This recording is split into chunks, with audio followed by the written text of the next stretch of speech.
Okay, grammar Tuesday afternoon, and y'all know grammar is my favorite, one of my favorites. So we've added a new part of speech, number 8 this week, and what is that called? Yes, interjection. And if you look on page 115 in your grammar books, if you don't have those out, then pause me and go ahead and get that out. Okay, so I want you on page 115. We're just going to read through the interjection jingle, okay? So, oh, interjection, interjection, interjection. Who are you? I'm a part of speech through and through. Well, interjection, interjection, interjection. What do you do?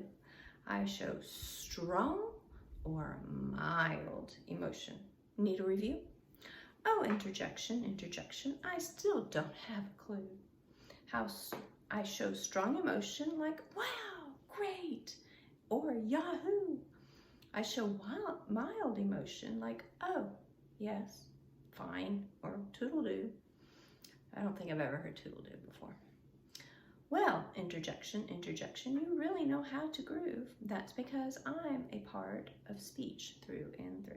And remember, we talked about the interjection is not actually part of the sentence. It's its own little self.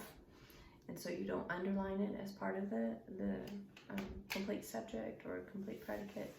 It has its own punctuation. If it's showing strong emotion and you need an exclamation point, you put that. If it's showing mild emotion and you just need a comma, like you're answering yes or no or fine, you put a comma, and that's your punctuation, okay? And then you also use a capital I to classify it, all right? Now we're on lesson 2, chapter 6, lesson 2, and actually, I'm sorry, I'm going to go over lesson 1 with you guys as part of your, so looking for worksheet 21 for 4th grade. Now Mrs. Baroni, I left the 3rd grade grammar book teacher's manual. It's there, I believe, on my colored shelves by my copier. And you can check the 3rd grade, their grammar, which is, they're doing the same thing, their sentences are just a little simpler. So I'm going to go over 4th grade's sheet as part of the lesson for interjections and just reinforces what they've already done. So sentence 1, I'm going to have y'all, you can look on yours or you can look up here. So let's read it together. That boat sailed into the harbor. First thing we ask is, what kind of question? Go to the end, period. So it's either a statement or an imperative. It's not given an order, so we're going to go with declarative, queen declarative, declarative sentence. Now, preposition. Do you see any prepositions? Into what? Harbor. Remember, it has to have a noun. It has to do the pop in order for it to actually be a prepositional phrase. And then the article, adjective, a.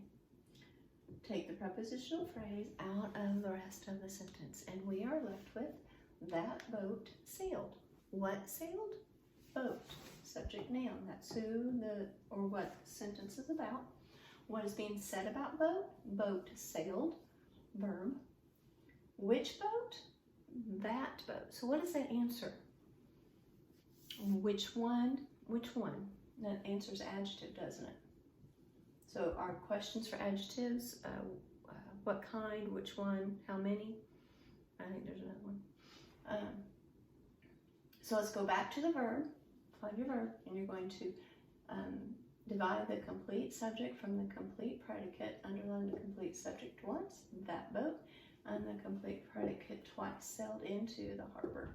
Subject, noun, verb, pattern 1. Look it over, really look it over, and check. All right, number 2, let's read it together. Gee, that boat sailed into the harbor too fast. What kind of sentence? Go to the end, exclamation point, strong emotion, exclamatory sentence. Remember our little pet clam? It was always showing strong emotion. All right, and then is there a preposition? Into what? Harbor still, object of the preposition. The article, adjective, take the prepositional phrase out of the rest of the sentence.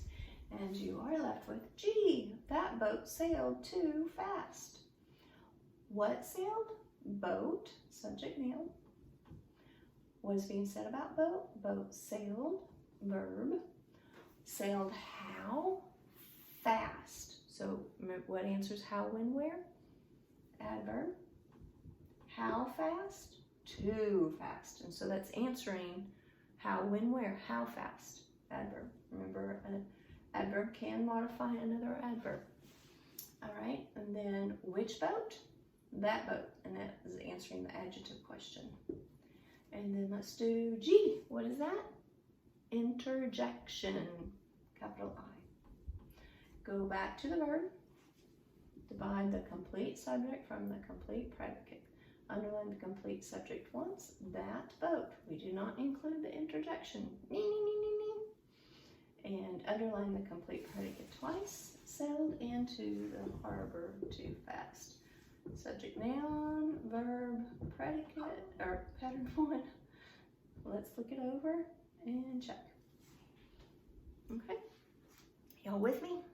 You doing good? Doing well? Let's use my adverb. All right. Let's look at number 3 and read it together. Look for Jason and Sam at the playground. What kind of sentence? Go to the end, period. Now, is there a command or a statement? Look, that's telling somebody to do something. You look, right? So what kind of sentence is that? Emperor imperative. Remember, emperor imperative always gave commands. Imperative, capital I-M-P. All right. Preposition. Let's go with at. At what? Playground. Object of the preposition. B, article, adjective, A. Take the prepositional phrase out of the rest of the sentence. And we are left with, look for Jason and Sam. All right, preposition. There sure is. I bet y'all were thinking that Jason and Sam were the subject nouns. But if you take the preposition out for whom? Jason, Sam. Oh, we're going to get interesting here. Object of the preposition, object of the preposition. We have this right here. What is that called? Conjunction, combines, and we're combining what? Objects of the preposition, so we have 2. So compound object of the preposition, compound object of the preposition. Take the prepositional phrase out of the sentence, and we are left with look. We're missing something, aren't we? You should have at least 2 words in a sentence, always. The subject and the verb. So what is my subject in this case? It's going to be a pronoun. You, correct. You, we'll put it in parentheses, subject, pronoun. What is being said about you? You look, verb. Go back to the verb, which was right here. Divide the complete subject from the complete predicate. Underline the complete subject once, you, and the complete predicate twice. Look for Jason and Sam at the playground. Subject, noun. Even though that's a pronoun, we're going to still label it subject noun. Verb. Pattern 1. Look it over. Everything underlined. Broken off. Okay. Now then, you guys, after you did this, you were supposed to do exercise 2, and you're looking for the nouns in sentence 3. So looking for the nouns. Remember, we've only learned 2 jobs so far for the noun. Subject, noun, and object of the preposition. All right? And if you have it labeled, they should be easy to find. Do you see any subject nouns? No. Do you see any objects of the preposition? I see Jason, Sam, and playground. So my nouns, I'm going to put over here, which you guys can't see because I'm moving around, forgetting I'm on camera. All right, so I have a little box here. I have noun, job, and noun. I'm going to, here's an object of the preposition, which are nouns, Jason and Sam. And then another one here, playground, that's a place. Noun is person, place, or thing, right? Now, Jason, what's its job? Object of the preposition. Sam, same thing, object of the preposition. in playground. Object of the preposition, that is their job. The only other job nouns have right now that we know of is subject noun, and we didn't have any of those. Now we're to write the simple subject and the simple predicate. Okay, remember the simple subject is simply the subject without any words telling me about it.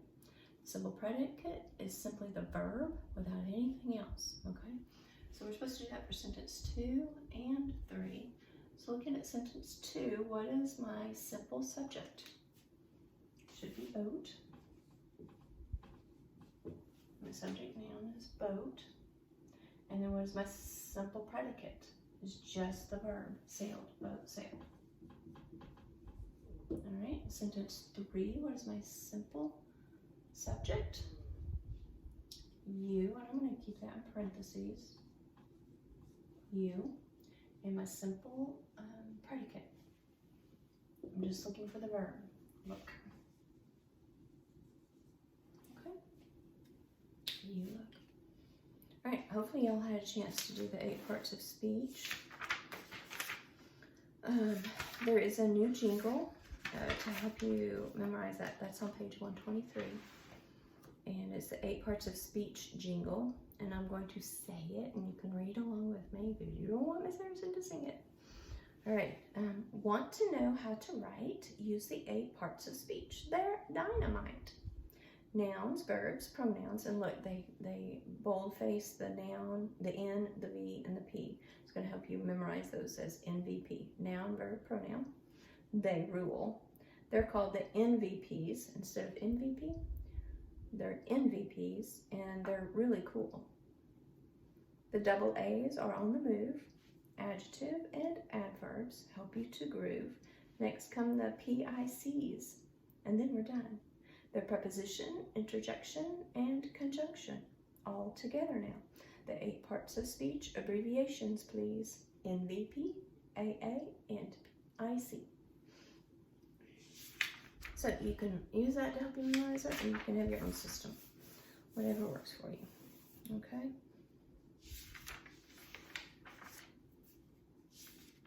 Then on page 125, I want you to fill in the 8 parts of speech on the review all by yourself. You can use NVP, AA, PIC if you want, or your own. And then you're going to do worksheet 22 on page 126. And you get to rewrite all 8 parts of speech again. So you should have those well in your head by the end of this. And then, let's see, tomorrow's Wednesday. We don't do grammar, but then the next day we'll go over worksheet 22. If you have questions, 3rd grade, Mrs. Veroni, you do have their teacher's book. If you need the answers to help you, I can send you a picture if you want to text me, and I'd be happy to do that. Anyway, all right, guys.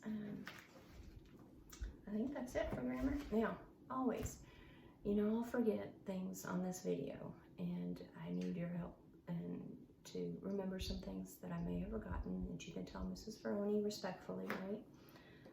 So just help me out when you know I need it. Try to remember a lot of things, but anyway, we'll see y'all for, we gotta do reading still, I believe, or we probably should have already done that in the order of things. I don't know, I forget. All right, love y'all, bye-bye.